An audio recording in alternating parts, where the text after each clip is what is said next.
So we're calling the meeting to order for the Economic Development Advisory Committee. It is currently 12:07 p.m. on May 11th. So let's begin with the roll call. Mr. Gonzalez? Okay, he's not online either. Mr. Arguindegui? Here. Mr. Garay? Present. Mr. Dominguez? Okay, Mr. Rocha, I see that he is online. Mr. Garcia, let me know that he would not be available today. Mr. Baldasso? Here. I'm present, Julian Rutnovsky, and then I think we have, I'm not seeing it here on the group, but I see Maida, so Maida is back. It's good to see you again. So Maida's present. Okay, so moving on to citizen comments. Do we currently have any citizen comments? No, Mr. Chairman, at the time that the agenda was posted, there are no comments. Okay. So moving to approval of the minutes for April 13th, 2023. Do I hear a motion to approve? Mike, Cesar? I'll second that. Oh, any discussion? No, sir. All those in favor? Aye. Aye. Aye. Any opposed? Motion passes.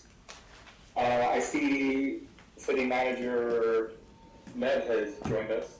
Yes, sir. Welcome. Thank you. Thank you. Just going to sit in. Yes, sir. Thank you for being here. We all appreciate it. All right. Moving on to presentation items, NEZ guidelines update. Yes, Mr. Chairman, we wanted to give an update. We know that this is an item that the committee, along with our department and with legal, we've been working on this and we've been formulating the final draft for the ordinance based on the recommendations that the committee made, recommendations by the building department, which is the department that administers and handles the program. The item will be included on next Monday's council meeting. And a copy of the ordinance is included in your packets under the agenda, under the May tab. And pretty much, you know, the ordinance that will be presented, like I mentioned, I know there were recommendations by the committee. A lot of conversation and discussion was made as far as the fee waivers. After, you know, touching base with city manager's office, with legal, with the building department, we will go ahead and two things are gonna happen with this item on Monday. One of the important things that we really need to take care of is readopting the NEC maps for zones 1, 2, and 3 that had expired back in 2018, if I'm not mistaken. Concurrently, we wanted to also present the guidelines, the fees that have already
parks fee, which is typically used for new developments, so developments that either decide not to incorporate a park, so they have to pay a fee to the whole thing.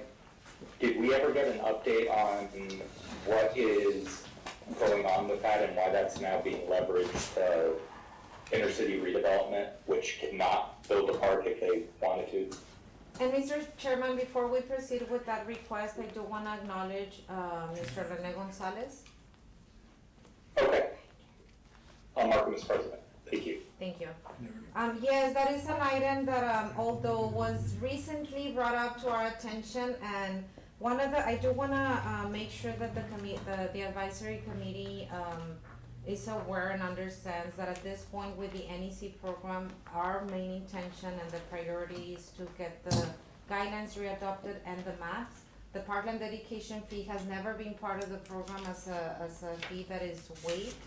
But I do know that, the departments that are involved with that particular ordinance have already been addressing, some of the concerns. It is my understanding that the concern has also been, addressed at the management levels office, and it's an item that is being evaluated and that internally, the city has been, addressing as well, so that we can have a better, not only understanding but opinion as to what needs to be done moving forward. So the reason it was never lumped in NEZ is because it was never a fee that was assessed per se, and that fee is typically a per unit cost, so that would be something that is now being charged to possible NEZ applicants, which goes against the whole point of the policy of NEZ, which is to waive all those fees. So is that something that needs to be considered in the NEZ guideline, or is that being addressed in such a way where it's not being levied for already platted property? At this point, it is not being considered to be included in the NEC guidelines, only because it is my understanding that the ordinance itself needs to be reviewed and possibly readopted. I wouldn't be able to give you more solid details, and I know we have Ms. Amber here from legal, but that falls under another city attorneys, because that particular ordinance falls under the Parks Department, not necessarily ours, but it's something that, I would highly recommend. We do need to evaluate and review the guidelines.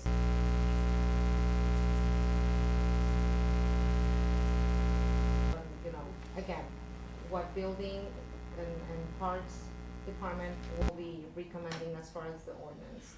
As far as including it as an NEC, that's something that we will need to further evaluate internally with city manager's office, with legal.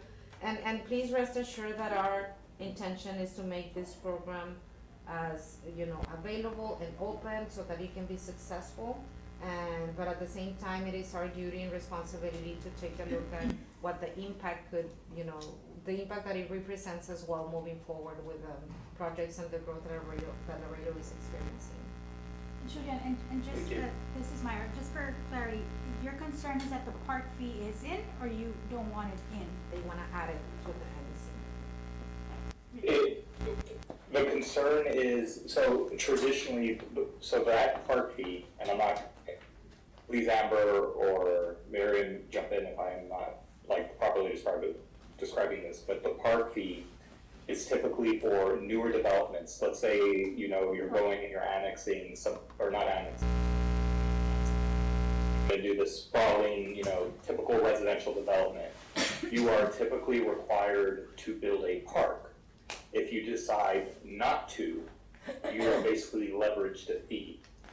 The issue that's coming up within the inner city, in other words, already platted, developed areas, is that if you go and you decide to do multifamily, specifically, that's what really hurts the most, and you do not include a park, which is obviously pretty much impossible, you have to then pay a fee that basically goes into a fund that basically develops parks outside of the inner city.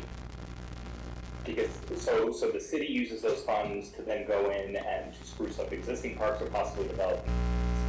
But it's basically sucking the money out of the inner city and putting it out into other areas that don't even benefit those same residents that those new developments are going into. I That's must, the concern. yes, and I must add that, as well, part of this fee helps also with the M&O of the current parks that are within the area, you know, maintenance and operations as well. Still to So- subsidize current. Yes, and you know, as economic developers and we all, you know, have the same vision of growing and, you know, offering good quality of life, and that goes hand in hand with parks. And with that comes, you know, the impact that might represent as well in that end. I'm not saying that it's not something that, you know, doesn't make sense, it's just, I honestly think this type of, addition to the NEC program does require further, analysis, and so that we can see the true impact and what can and cannot be done. And based on data and numbers, and not just, you know, on assumptions per se.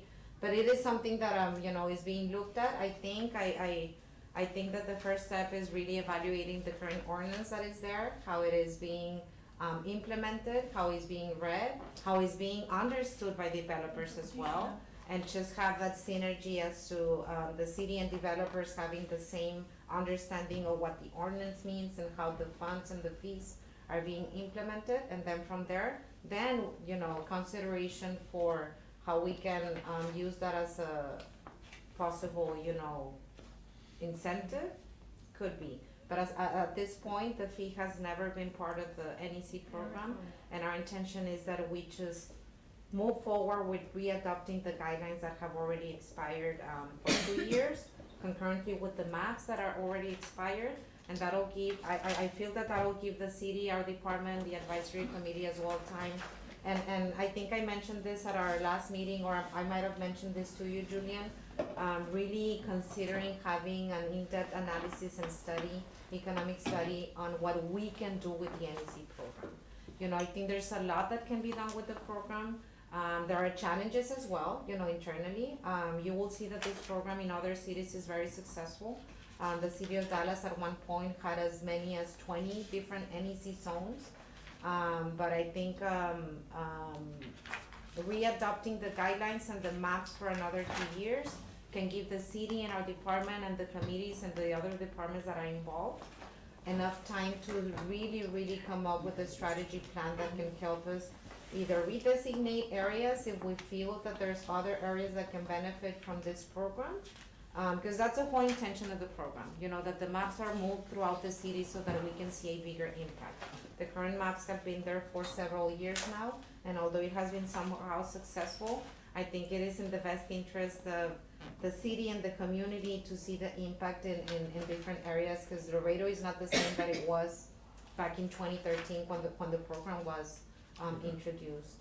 So we strongly feel that in 2 years we can come up with a good plan, you know, as far as finding the funding sources for a strategic economic study that can help us evaluate the possibilities and the opportunities that now Laredo has with the growth that it has experienced, and be more strategic as to where we implement this program. So in Article 4, the fee waivers, if you read in Section 1, it says, for NEC applicants, the following fee waivers include but are not limited to. Is that clause What number is that, Mayra? It's Article 4 fee waiver A1, and it might, and again, if I'm reading it correctly, the fact that it says the fee waivers include but not limited to, and including into that terminology is the applicant shall be informed of any and all fee waivers prior to the agreement being sent to council for review. So then at some point in time, we do have a little leverage in there to be able to include if we need to because of that clause. Would that suffice, Julian? Like something that if we need to, in the interim to move forward? If I could respond real quick. Yeah, so just to, I'd like to just round out the concern of what is being brought up with those park fees.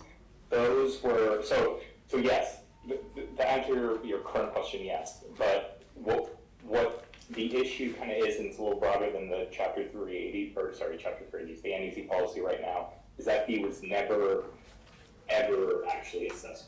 I mean, nowhere the building department now is only assessing that, and not just developers, but obviously, you know, people that just own these little plots of land that are trying to redevelop them are arguing that if you look at the ordinance, it doesn't actually call out the way it's being used right now by the city. So that's just the concern. So it may not, the city may come and find legally that that's not how it can be, that fee can be levied. And then therefore we won't have an issue here. But if the city, for some reason, doesn't decide that and decides to move over with leveraging the fee moving forward in that way, that would protect us in the NEZ policy to include that as something that gets waived. Julian, so what you're saying is that you want protection from being a donor inside the city to areas that are not part of the parks, is that what you're saying? I mean, the end result is you want if you're gonna be assessed a fee, to be assessed inside the city limits with present parks and not industrial parks? That's the argument that's being had right now, is that fee was never intended, it was intended for new developments in new platted property. And it was to allow, the typical suburban sprawl residential developments to avoid having to build a park as part of that new development. That whole policy doesn't really fit in already platted, developed areas. You can't go, if you go and you buy a lot that's 8,000 square feet and you want to put 4 apartment units on there, you're not gonna build a park, and it doesn't make sense to. So that's why the argument right now is that it's being unjustly used to now leverage a fee on areas that could never build parks to begin with, nor was it ever meant to do that. So allowing the city and legal to look at this further may take care of that? Yes. All right, thank you. I was Exactly. gonna, Yeah, if we can please, give the floor to our, legal department. I was gonna address that exact, I'm glad that you pointed it out. That's exactly where I was gonna say, right now, there's another attorney, she's head of the Parks Department, it's Sophie. And I brought it up to her about this park dedication fee, since that's her department, how it's kind of being applied. And she's looking into it, so it may be just a miscommunication between building and the applicants right now. But they are looking into it, and so if it is being misapplied and being pushed onto the public in an inappropriate way, they're looking into it right now. So she's looking at the ordinance, and she's gonna communicate with building and to make sure that that's happening properly, because it may just be a miscommunication right now. And it does say that, it's including but not limited to, and so it doesn't really, maybe it doesn't benefit the NECs to be charging that park Yeah, 'cause there's gotta be a dedication fee here. size. Yeah, so we can always work with.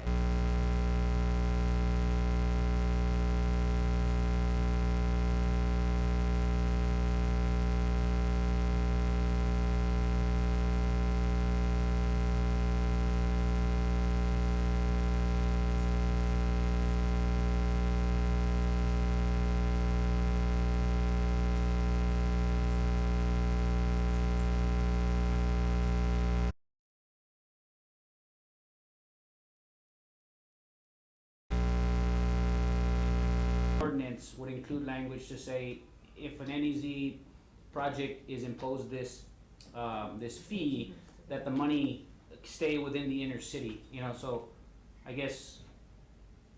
I'm just hearing from individuals that have gone to basically do these infill developments that this is being improperly levied. So I think the basis is finding out, is it being improperly levied? Because if it is, then it's a moot argument to even have, because it wouldn't affect NEZs, since NEZs are over platted property that have already been platted. Right. And just to address, I guess, that particular point, I think, once legal and the departments work on the final ordinance, it will have to say, both documents, both guidelines will have to reference one Each other. another. Yeah, I think it'll be just the proper legal way of, the ordinance for the parkland dedication fee will need to specify if there are any restrictions or any, other, I guess, issues that need to be addressed if there's an NEC application in place. So yeah, I'm pretty sure legal will make sure that on both guidelines and both ordinances, talk to each other, right? That they talk to each other and that they're, understandable in a way that, that they're put together in a way where both parties are gonna be, easy to, it's gonna be easy for them to understand and to implement. Well, and it's a critical component because a lot of people don't understand or comprehend or don't know that a park is a social equality initiative and it's an economic opportunity that brings constituents to certain areas. And one, they all go hand in hand, economic development projects, redevelopment, whether it's residential, commercial, and the role that those type of programs and fees, really, really, play, right? So that concludes the report on the NEC, guidelines update. Does anyone have any further discussion regarding that item? Where would I find the map? So the maps are posted under the building department. The building department has a section with all the details and maps and guidelines for the NEC program. So it will be at the City of Laredo. You go to the So City of Laredo website. right now there you'll- is an NEZ program available, it's just needing to get updated. Yes, the program was implemented or adopted back in 2013. And it started with one zone, and then after that, 3 additional zones were added in different parts of the city. And, but yes, the item on Monday will pretty much reactivate 3 of the maps that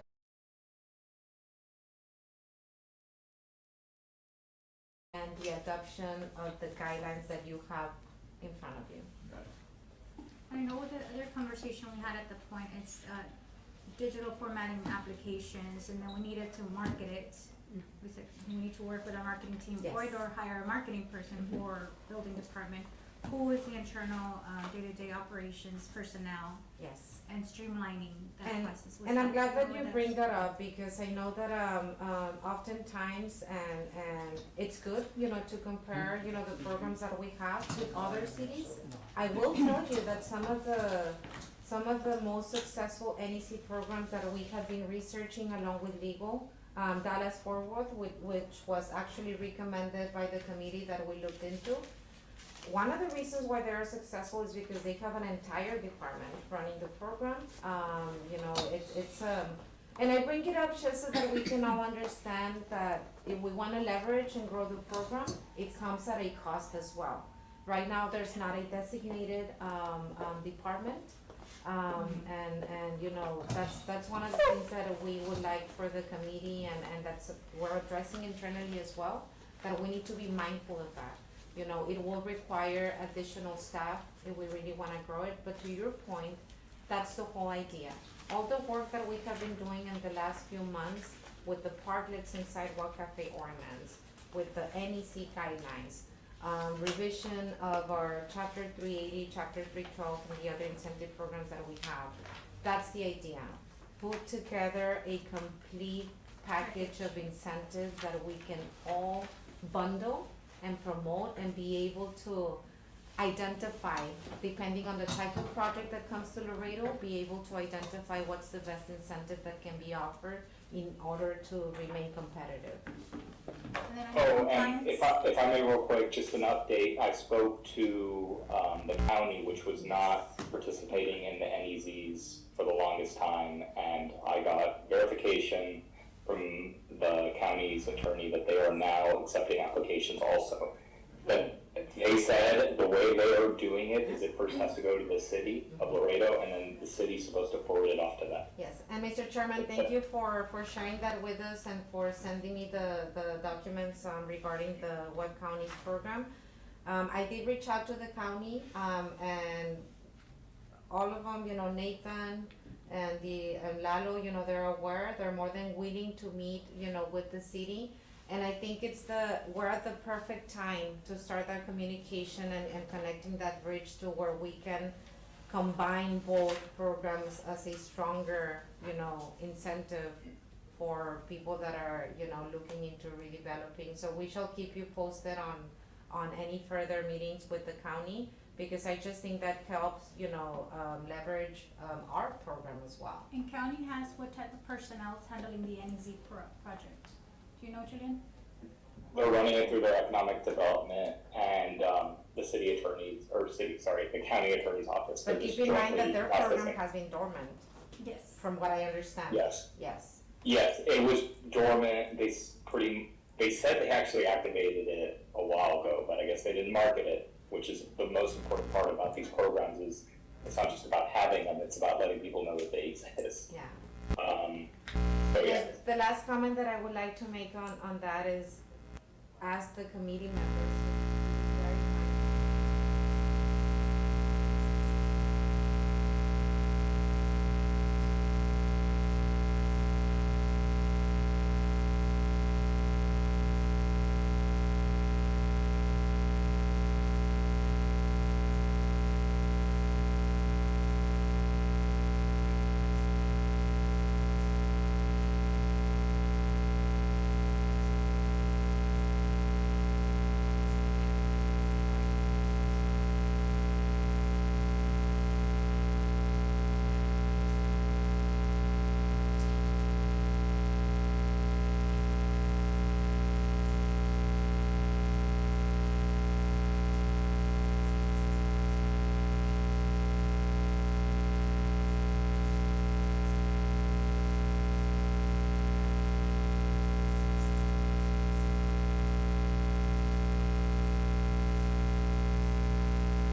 Time?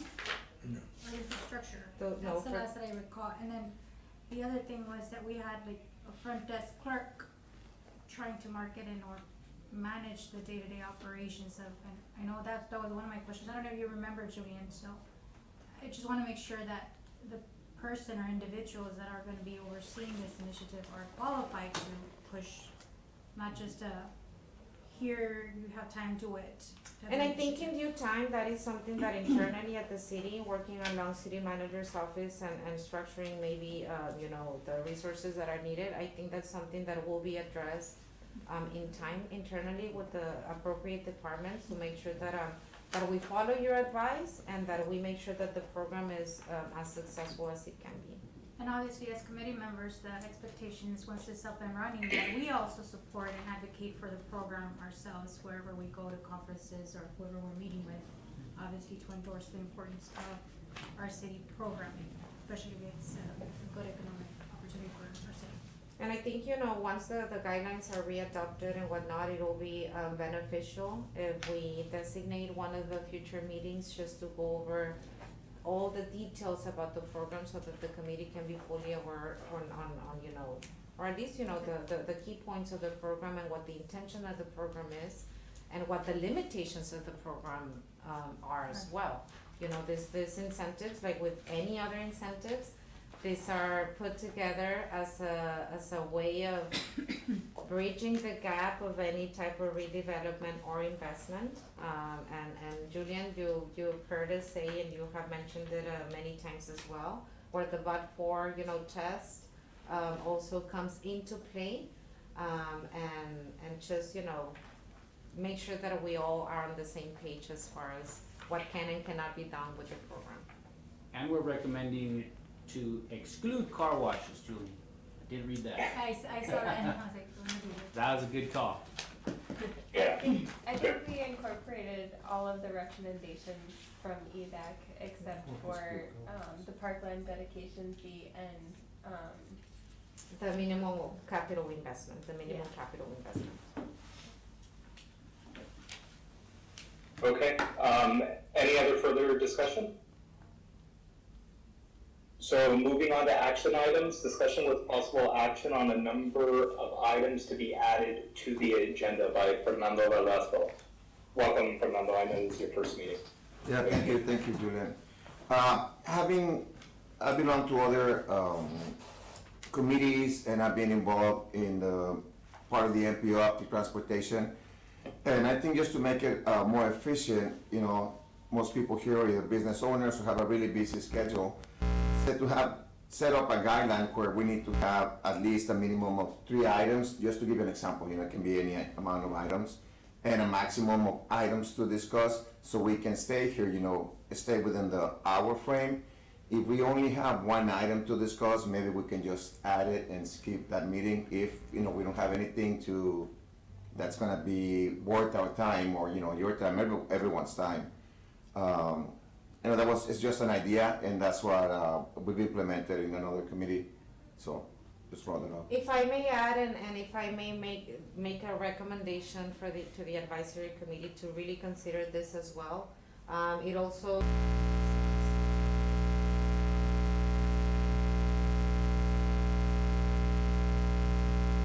for you all, and I think it just helps as well to keep effective and productive meetings, you know, and items that we only have an hour to cover. In the last 2 or 3 meetings, I know that we haven't been able to fully cover some of the items. And I would highly recommend the committee to consider this just so that we can have more effective way of, a more effective way of conducting our meetings. We know that you are here on a volunteer basis, and we also want to be very mindful of your time, and at the same time, making sure that we cover the items that need to be covered in an effective way. If I can give my experience on, so I agree with the item. My concern really isn't on not having enough agenda items, because I think in my time here, we've left early once in the past 3 years. As the chair, I am completely willing, you know, as long as I have the support of the rest of the committee, to do a hard stop on anytime we make it past the hour, and then we just move those agenda items to the next meeting. I'm not sure if that would be of consideration, because there's times that we have 3 agenda items and we move by really quickly, and sometimes we have an agenda item that lasts 40 minutes. If I may, my recommendation will be, and that's the one thing that I would like for us to avoid, you know, just having 5 items and having to move items to the next month. You know, some of those items might be, you know, crucial that we touch base on them, you know, at the moment. My recommendation will be, if there's a list of items, you know, just be selective and mindful of the 3 items that we can cover, or 2, whatever the number you all decide today, to put as a limit. Because, Mr. Chairman, that's precisely what I would like for the committee to avoid, you know, having that ability of, oh, well, okay, you know, we can move those to the next meeting. Maybe just focus on the 3 items or the 2 items that are gonna be of most importance for that particular month, and completely focus on those. Whether it's 2 or 3 or whatever number, you know, we all come up with. So if I may, I think one of the ways we can eliminate the number based on need is if we do have a retreat or a strategic plan and accomplish the goals and then set those goals and standards. And so, again, for example, if NEZ was one of those intensive projects that we know that every meeting we come, that's gonna be the key element, then that's the mission and the drive for our committee for that year. With special agenda items and or special meetings that we've had those, Julian, when we've met and we said, you know what, we need to hammer this thing, and it's not gonna be on our regular monthly meetings, we need to have special meetings. So I don't know if that may be something we can tackle. I haven't been here for a few months, so I don't know where we are when it comes to our retreat and having that strategic plan. I don't even know if the city started the strategic plan anymore. I wouldn't be able to tell. I mean, but we can plan our own, and I know this was an item that was discussed at the beginning of the year. You know, it's something that we can definitely, I guess, bring back to the table. And if there is strategic planning for the city in the works, I would recommend that we align to whatever that plan is, because this is the way I look at it. If there's gonna be a strategic planning for the entire city, we as department and as advisory committee, we need to understand what our role is in the overall picture, right? Okay, so this is the entire plan for the city for the next 5-10 years, wherever the case may be. This is the role that we play. From there, that's when we start planning our own internal strategic planning session to achieve the goals of the overall picture. The only thing is, just for people who have not been here, be mindful that that strategic plan was developed when there wasn't even a development department. And so the committee's task was pretty much to serve as the volunteer department by members of the community, and now we do have a department, so I think that does need to be reconsidered. And that's why it's even more important that we understand what the role of this new, you know, department that has been established cause yeah, you're absolutely right, the last time there was a planning, a study for the city and where we wanna take the city, to, yeah, there was no department, now there is one, and I think right now it's even more important that we align our strategic planning session as an advisory committee and department with the overall picture, And I think that'll help too with revisiting the comp plan on the economic development part and really, maybe use that as a guideline of where we want it to be, how far did we get? Julian, you mentioned this, did we meet what we wanted to do? And if we didn't, maybe that can help play into a strategic. I would probably Plan. recommend to review this, to revisit this, to have either our retreat or strategic plan, visiting what we had under the economic development plan to see, again, the check marks that we did, what we needed to do, and then move forward from there. Then we will have a plan of action. If I may, Versus- the challenge becomes, and I'll give an example, in our minutes, one of the items for this meeting was gonna be the building director attending and giving us report on stuff. So, because the minutes we discussed that we were gonna invite him to come in, so you'd imagine that would be the first thing that it would be an agenda item. But we understand the challenge that exists, but at the same time, having a strategic meeting doesn't have, we know that an agenda item only have an hour and you have to fit items into it. So, I'd like to make a motion that we do try to respect the hour and the number of items that we have in that hour. And the fact that if we are gonna have a lot of stuff that we have in many meetings, and Mr. Ordaz was correct, some of them are just informational, you can just put and say, oh, the information's here in tab 4, not have a discussion on the information in Right. tab 4, we're just providing the information, let's move on to the item that is important. So I would like to make a motion that, and Mr. Ordaz's comment about having just items that are important, one, in order of important, that we maybe even add them, like item number 1, item 2, based on importance, and 3, to try to fill, not have a long agenda knowing that we won't be able to meet those things. So I'd like to make a motion to have the items be respectful of the timeline of the meetings. I'll second that. if I may recommend,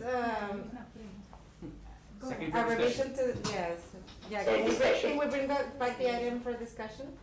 I just wanna be, Yes. maybe we need to be more clear as to the number of items. I know there will be in number of, in order of importance, but if we can just bring back the motion to specify what will be the maximum number of items that we will be covering, in the agenda. I'd like to hear from the committee on putting, I kind of agree with what Maida was stating. I think this is more of a duty of the chair, the vice chair, and the director to figure out the scheduling, not the number, because I do think some items are gonna be heavier. And that's on me and Miriam and Arturo to figure out, is this coming agenda, of 2 items, can we fit that third one, or because it's gonna be really heavily discussed, let's just choose the 2 most important ones, and then at the next meeting, we will already have it, kind of like a prerequisite for that item. Yeah. I'm really afraid of putting a number, Okay. but that's just me. And that's Yeah, why I but putting mentioned that time is good, the works. the timeline is Yeah. fine. I could amend the item to say, a motion that respects the amount of items and an agenda that respects the hour that we have in the meetings, in a scheduled meeting. That works. I'll accept that amendment. So we have a motion by Mr. Gonzalez. You have a second by Julian? All in favor? Any further discussion? None heard? All those in favor? Aye. Aye. Any opposed? None. Motion carries. Moving on to request by committee members update on workforce development programs and marketing strategies being conducted in Mexico by Mr. Rene Gonzalez. The reason I asked for this item is,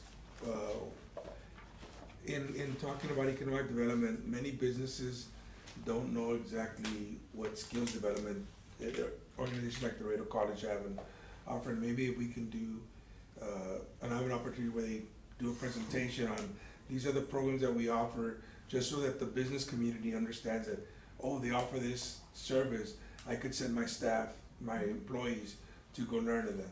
But if there's no information base, and I think this would be a nice avenue for them to relay the information. And even we do a small little presentation, have them come to the meeting, do a little press thing where they come and just invite the Laredo College to bring in their workforce development programs and offer them to the community and as part of the process. And that would be that was one of the reason why I had that item to you. Yes, and I'm glad that you brought that up. Actually, we've been working very closely ever since the city collaborated and entered into this agreement with Laredo College with the matching funding of $1 million and Laredo College putting $1 million, the program. And there is a complete report, and those are gonna be the last 2 pages under your package. It has a lot more detail on it. But yes, to your point, we are gonna be, actually they're gonna be at the city council meeting sometime in June to give a report on the status and the success of the program. The program right now, it will finish or it will conclude in November of this year. But yes, we will be working with them as far as the outreach that is being done. I will tell you that Laredo College has been a great partner with the city and with our department, and they have done a lot of outreach within their students and promoting the program. The program encompasses more than 27 modules, and all of them have been very successful, and it comes as no surprise. Truck driving, transportation, healthcare, and administrative, those are the top 4 and most successful programs that, as far as registration, that they have had. But yes, I do agree with you, and we will definitely work more closely with them to see what other venues can be used to further promote and put the program out there. And again, so this was just a yearly invitation to do a presentation Sure. to the committee on the programs that they offer. And we'll invite them for the next EDAC meeting as well. That's not gonna take up any of the allowable items on the agenda. It's gonna be a very short presentation. So I have a question, but you said in your items that marketing strategies being conducted in Mexico. Oh, What? that's my second. Okay. That's the second item. Request.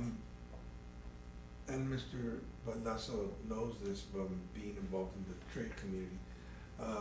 One of the things that we're seeing now in other ports, and being that Laredo continues to be number 1 inland port, but that's to stay number 1. I mean, it's one thing to be number 1; it's hard to stay number 1. Every port in the border of Texas and all the way to California, they use Laredo's traffic as the excuse to market themselves and bring traffic to their community. And a way to, in conversations that I've had with individuals in the trade community, it's the marketing part that could assist them. And what I mean by this is, give you an example. The Valley in avocados, that's become a new item for Laredo. The Valley's at 240 million in crossings, Laredo's at 160. But you have new markets like Jalisco and stuff that if you had billboards, and that's Convention Mr. Bureau partnering with the, if you had billboards saying, Laredo welcomes you, we cross avocado through our ports, and we're experts in crossing avocados through our ports. That's just based on Laredo terms. It's not tied to one individual trucking company, not tied to one individual, but to all the industry as a whole. That would help. I mean, to give you another example, strawberries and pineapples. Guanajuato's is big, but no one knows. Everyone thinks of McAllen and by Mito, there's 400 million crossing with 200 million through Laredo. So there are items that Laredo's not number 1 in, and other ports are. And we don't want to go and say we want to take your product. We just want to be able to highlight Laredo so that it assists companies when they go from Laredo to say, we do, we're doing this. Oh yeah, we know that you're doing it. You're not new to the business, which is the biggest thing that they're saying, that other ports are saying. We're the experts in crossing strawberries. We're the experts in crossing bananas, pineapples. We're the experts in crossing, avocados. When in reality, we've been doing it at the same time, just less product because we're not known for those issues, for those items. We're known for car. We're known for the way Chicago's known for medical entries coming in, and that one makes it number 2. It's just the items. So every port has its expertise, what they consider, but our expertise is everything. And there's states like Oaxaca that are growing in trade that are agricultural. And agriculture seems to be a new thing for Laredo, but at the same time find ways to market the port and maybe the city and its expertise without having a, because at the end of the day, we all know that the crossings are based on, the money that's raised by the bridge is based on the crossings by X amount of companies. I mean, there's companies that pay $100,000, $200,000 a year into the bridge system that, you know, they're too busy paying for the bridge that they don't have marketing dollars to do that. And it's exaggeration, but at the same time, it's a great partnership between the city and the ports of Laredo. And it might be something that the Port of Laredo does itself to market and bring in extra dollars little by little as we try to climb to be number one in every commodity, not just in one. Go And ahead. that's when I- I'd like to add something, so I know that you were a part of the same TechStop meeting which, two-part question, what is this committee's relationship with the organization that Glenn, it's like a membership, the LEDAC, right? The one that Glenn runs is Laredo Economic Development Advisory Committee. What is our relationship with them? First, that's one question. But they hosted a TechStop meeting and discussing about the future of Laredo and all the projects, and one of the topics was that El Paso and Midland gets a lot more funding, partially because of their vehicle counts. But the other main topic, when I directly asked Tito, who was the presenter, the $100 billion man, says Laredo never comes with a unified front. And I just wonder how this committee can participate in improving that, because for example, I believe this empowerment project is super impactful, but Laredo's infrastructure seems to be so in the Stone Age in comparison to where we want to be. And so when I think about like the big picture and what maybe this advisory committee could participate in, how can we all as a city organization move towards bringing more money?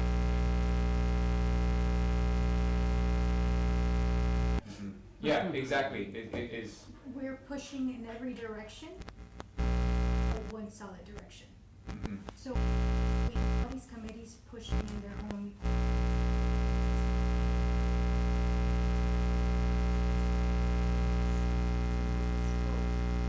How many times, and maybe even before Miriam came in with the previous administration, we were talking about the billions of dollars in infrastructure grant funds to cover some of these programs needs with personnel and to build the infrastructure we need, but nobody's writing the grants. And we have no data to back it up. To then have the funding support we need that does not necessarily come from your taxpayer or all these other revenues that you can use to supplement some of these initiatives, like he's saying. I visit Mexico, and I'm gonna be in Mexico, a couple of cities in Mexico, and the first thing I'm observing is marketing. What cities are marketing in our competitive areas and our regions? Who's marketing them? I'm gonna try to Yes, you are. address. McAllen spends so much money on their marketing Yeah. infrastructure. Well, because they also, And they cater to specific. but I think it's also because they're getting a lot of money from the state. Yes. So therefore, they have more marketing dollars. I'm gonna try to It's address some of database the items that are.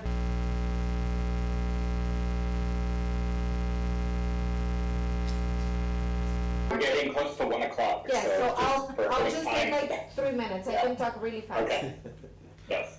As far as the marketing efforts, I will tell you, very briefly, the city, because one of the intentions and priorities of the city is that we have a strategic marketing plan that can help us put the Port Laredo everywhere in the markets that, we need to be in.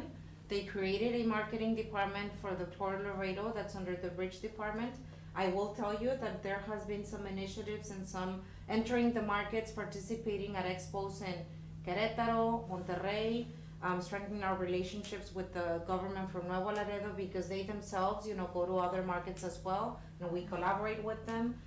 With the Gobierno de Nuevo León, we have a very good and strong relationship with them as well. We're already putting together a calendar of events on the expos that we will be participating in collaboration, because one key element nowadays is the fact that we need to promote our region.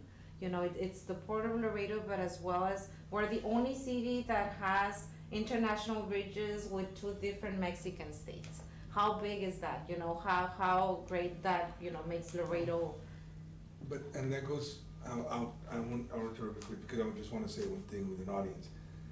We keep on calling Port Laredo, we do have two states, and the World Trade Bridge is number one in traffic. Columbia, depending who you talk to, will be number 2 or number 3. But we say we're number one when we should be saying we have the number 1 and number 2 bridges. When we say Port Laredo, we say everything, but we're actually we're two different cities. And I think we so- addressed that as the number one inland port on the US-Mexico border, and in March, number one inland port in the entire United States. It's because we go by the trading value, you know, it's by value and not necessarily by crossings.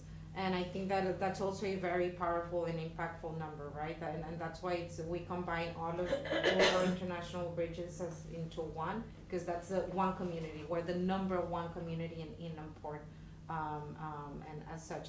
But that's a point very well taken. I will tell you that a strategic, not strategic, plan moving forward as to the markets that we wanna enter produce has always been, you know, on the radar ever since the marketing department was created, and it's something that we are very, very focused on. I do agree, you know, and we thank the advice and the about having a stronger presence in the Mexican market, and I'll make sure that we incorporate that and that we provide that feedback to the Port Laredo team that is in charge of putting together our marketing strategies. As far as the funding and the infrastructure and the grants, there are many different components that play a role in the how Laredo may or may not be selected for funding. I will tell you, and this is something that I have shared in several meetings as well, one of the biggest challenges that our city has is the formula that is being used for a lot of those grants. You know, a lot of those grants, they go by the population. You know, and by population, that's why bigger cities, you know, they may take a lot of the funding because of the population that they are able to use, you know, for their application. A lot of effort, there's been effort, yes, and there has been efforts by council members, and I really acknowledge their leadership in spreading the word, because they're not taking those grant applications, they don't take into account the traffic, the trucks, you know, the 15,000, you know, trucks that cross daily through our ports, and the visitors that we get. Laredo has a very dynamic and a very unique way of conducting business.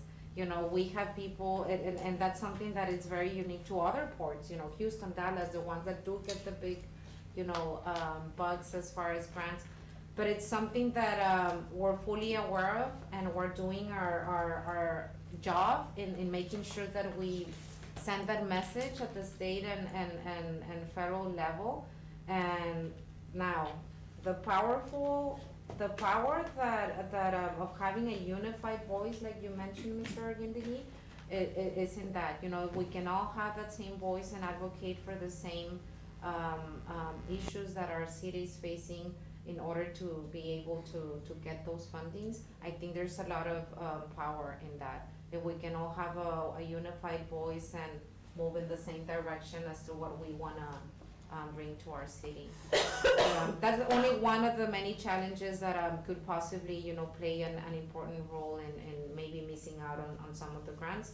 Added to the fact that data and, again, resources, you know, people in a department or a division that can be, you know, truly be designated for evaluating and making sure that there's opportunities there applying for those grants. I'll add something to what Mr. Gonzalez said. That's exactly how they're marketing other border towns. Crossing time for McAllen is an hour and a half. Crossing time for Eagle Pass is 45 minutes. Crossing time in Laredo, 4 to 8 hours. And that's exactly how they market it. So hopefully we can focus on that somehow to get more infrastructure. Yeah, we know the problem now, we identify. Maybe we can find a solution, get more money, grants that are out there. Yeah, because those are numbers that are completely, you know, I think those are misled. I just had a meeting with CVP at the World Trade Bridge, and the time frame that they gave was, you know, it can cross as fast as 35-40 minutes if they use CT pad to, granted that there's not any issues with the system, Cause that's another thing, We there's a can lot of call a driver right misconception. now and ask But him, the- how long did it take you to cross today? That is another misconception, whenever there are Yeah. issues with the Mexican customs system, it affects, crossing time, No, I'm and it's saying, not yeah. necessarily on our end, yeah. But yeah, it's a matter of. Yeah, CBP having has that correct completely message. different times, I don't know where they get it. I think Mhm. their times are valued once you enter the United States territory. It takes them And 45 again, minutes. this is, CVP is, speaking for southbound, shipments. Cause we are in charge of our southbound, crossings. No, but CBP only controls No, northbound. I mean, northbound, yes, Yeah. northbound. Mhm. Well, that was my item, that was what I wanted to discuss. Those to bring awareness to, the two items that. Yes, so I hope that, we'll be more than glad to invite, our partners at Laredo College and, to give you all a presentation. Okay. Great. On that note, it is 1:03, so moving on to announcements. Are there any announcements? Yes, I did, there's some And packages that I sent out, it's, the Laredo Food Policy Council, that it's part of the, agriculture program, the Laredo Center for, Urban Agriculture Sustainability, so we're going to have a conference. One of the missions is obviously, the food movement, and we're talking about the entire whole production of food, and produce, and I'm glad that you both are bringing these, topics. It's because one of the topics, and you see the circular, is the economic impact, the political systems, and how it relates to just the natural and the social, systems that are developed. So if you all have some time, please make your way out to the conference. There's some open forums. There's some workshops that are not open to the general public, but if you're interested, we'll send that out as well. And then you'll have more detailed information in your packages. So please encourage as many people as you can to attend. Mr. Winnie will be there talking about the US infrastructure when it comes to consumption and food. Thank you, Mayra, for the invitation and for sharing information about this particular, workshop. The other item that I wanted to bring to the table is, there might be a need to call for a special meeting for the IRA committee, just so that we can make sure that we, address and review and, put on the table the guidelines on the formation of the committee. As you all know, as of right now, the guidelines that were adopted back when the committee was formed, it had a lot of, it has changed, this committee has evolved into a different type of appointments. And we do need to address those issues, so, expect to hear from the department and from Arnold for a special, meeting so that we can, go over the guidelines, not necessarily the guidelines, the formation of the committee. Mostly, Did we not vote on that? I we thought did, we, we didn't vote, we didn't have a quorum on that. oh, So we I really just remember need this now. we just Okay. need a vote on it. Yeah, we just need a Understood. vote, and that'll be the only item on the agenda, and it shouldn't take more than an hour. Yes, and I Okay. think the next council meeting is, June the 12th? Does that sound right? The fifth? The 5th? The first one and then the 19th. And the 19th. So June the 5th and the 19th to get before council, to approve this, the amendments to that ordinance. So we can pull the committee, we can do that, over email, or we can pick a date now to hold a special meeting. I'll defer to you, Mr. Chairman. I'm available next week. It's up to the rest of the members. And if I may, we can do it mostly through Zoom. We did pass Oh. the ordinance so that for these types of committees, only one person has to be physically present. And so since it's a special meeting, it's just on this one thing, and we've already gone over it, we just need the vote on it. So if we wanna do it mostly through Zoom, if somebody wants to be I'll volunteer to be in Tribute. person if it makes it easier on everyone else to be in on Zoom. So we Cheers, just do it guys, next man. week and be done with it. Okay. So next week? Yes, send you'll be that- hearing from Arnold on, Yeah. Yeah, And but some dates and I'll times. propose some dates and times for sure. Next week is, employee appreciation and public service week and police week, so, there may be some times I might not be available, but yes, I will reach out to the committee. Okay. Okay.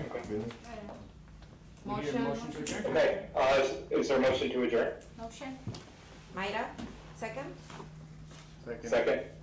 All those in favor? All right. Motion carries. Thank you. Okay.